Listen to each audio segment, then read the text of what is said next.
Hello guys, good afternoon. So today, pasensya na kung meron ako naririnig na naghihilik kasi anak ko yun. Naghihilik, may natutulog. Pero today, so now, meron kasing nagtanong sa akin kung pwede ko ba i-share kung bakit kasi medyo matagal-tagal na yung aking online business. Bakit ngayon lang daw? Bakit ngayon lang nag-boom?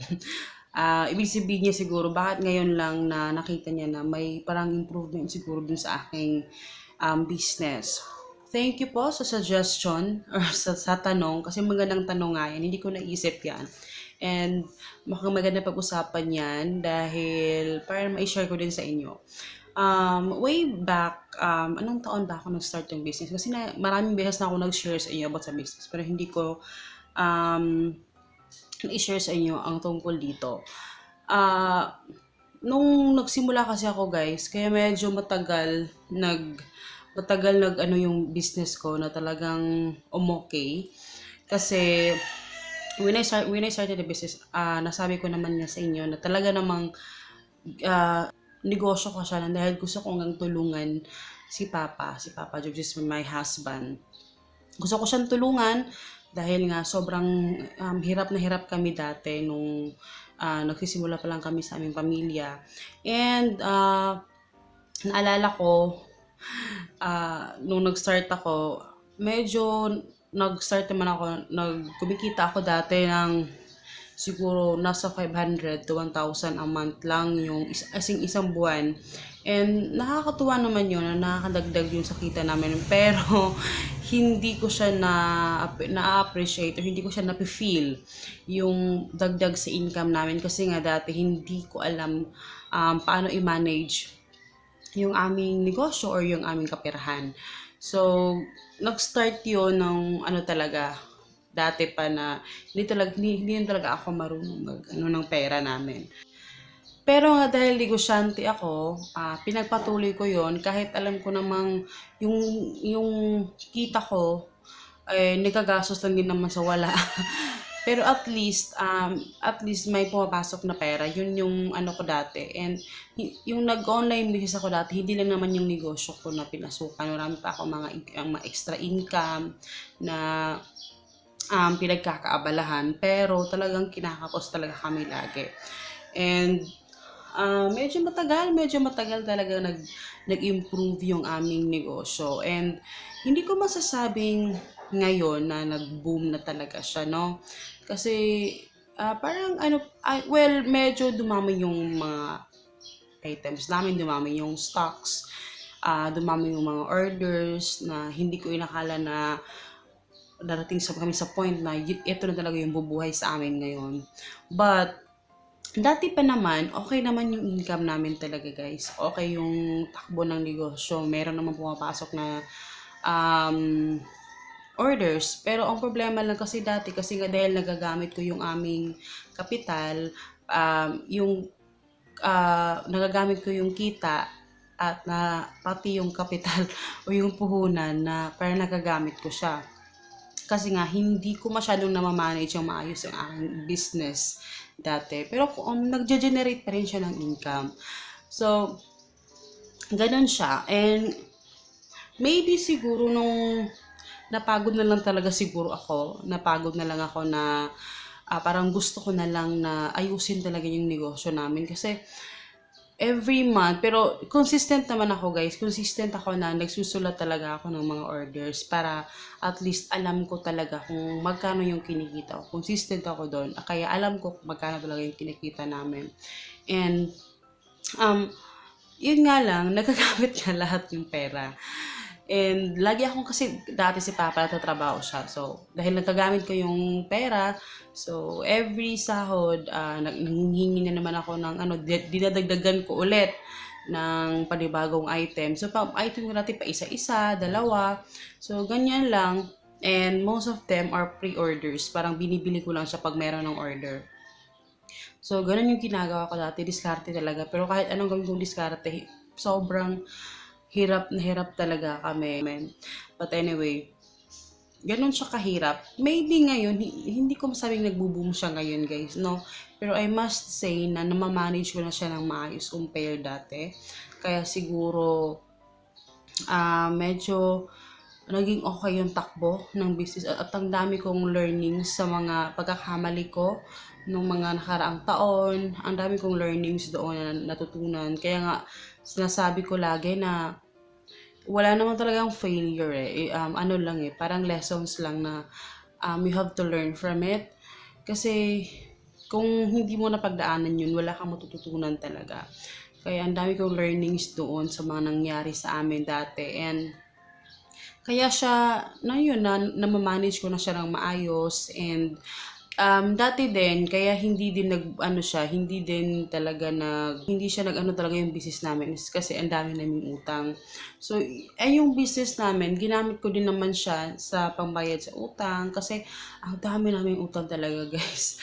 Paano-ano. Kasi, pag hindi pa kakasahod pa lang, nauubos yung pera namin kasi pambayad sa utang, ganyan. Tapos, sobrang hirap na hirap talaga. As in, ay, hindi ko ma-imagine talaga kung gaano kahirap ang sitwasyon namin dati. Kaya, yung business namin, nakatulong din siya sa amin na mabayaran namin yung mga, kasi sabi ko nga sa mga old videos ko na halos sa pakyaw na namin lahat ni Papa yung mga kasamahan niya sa trabaho na utangan na namin talaga. Kasi pag hindi na kami umaabot sa susunod na sahod talaga, mangungutang na kami kasi kinakapos na. Kaya ang ginawa namin, yung mga pakonti-konti binayaran namin. Talagang mahirap. Pag inimagine ko pa lang siya, nahihirapan na ako. Parang ayoko na siyang balikan. And parang hanggang sa dumating yung time na sumasahod na hindi na kami umuutang. Parang meron na kaming pambili ng parang nakaka-survive na kami na maitawid namin yung isang sahuran para alam mo yung darating sa sunod na sahod hindi na kami nakautang. So parang dumating na kami sa point na gano'n and parang malaking improvement na yun, di ba? Parang malaking achievement na yun sa amin. Kasi syempre, nakatulong din talaga siya sa hirap namin noon. Kaya, hindi din siya talagang nag-grow yung aming business talaga. Pero nakatulong siya sa amin, sa mga kautangan namin. So ngayon na medyo okay na yung lahat, na siya, talagang never ko siya na-imagine na darating sa point talaga na ngayon makakatulong na siya. And I must say na talagang hindi, kahit gano'n pa talaga kahit tayo kasipag, kung hindi natin ma-manage yung maayos yung ating pera or hindi natin ma-manage yung maayos yung ating negosyo, hindi talaga mag-grow. And ngayon, sobrang decidido na talaga ako na talagang, ano mo yun, magsipag pa ng mabuti para talagang, mag-grow pa yung business namin. Kasi, eto na talaga decidido na talaga ako and I'm happy. And dati kasi hindi ako masaya sa negosyong ito. Honestly, sasabihin ko, hindi talaga ako masaya sa business na ito. But, nung in-enjoy ko na siya, parang in-embrace ko siya kasi ang dami kong mga hindi gusto sa negosyong ito. And parang nung in-embrace ko siya, binago ko yung mga pagkakamali o yung mga tinda ko na hindi maganda.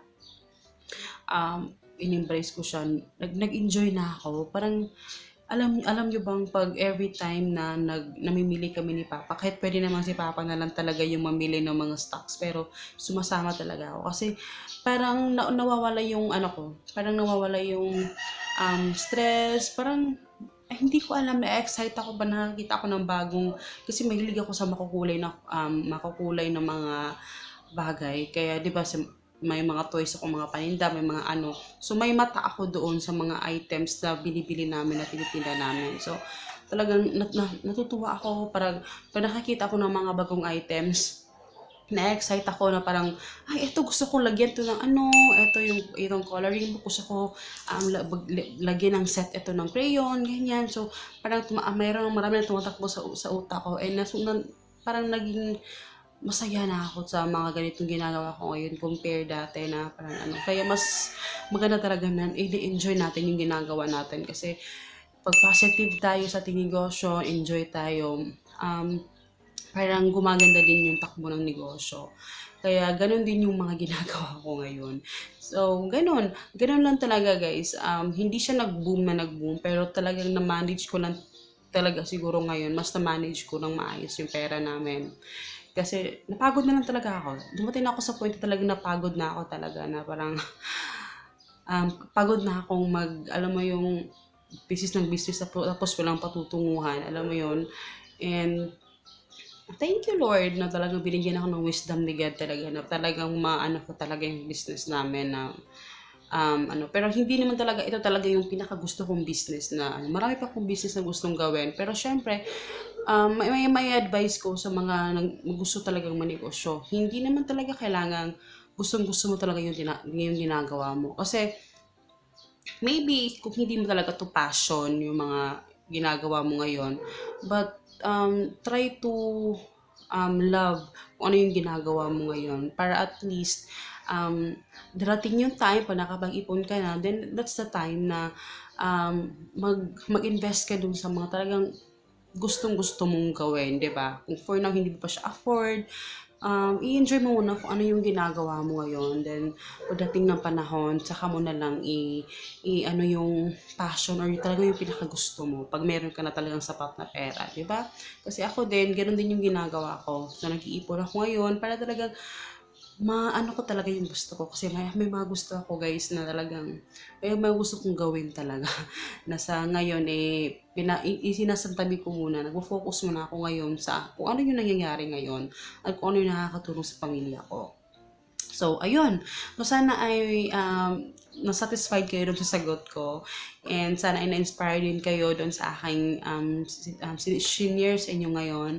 So, ayun. So, I hope you guys enjoy. And please don't forget to subscribe and like this video kung nagustuhan niyo. At mag-comment kayo sa baba kung ano din yung success story ninyo.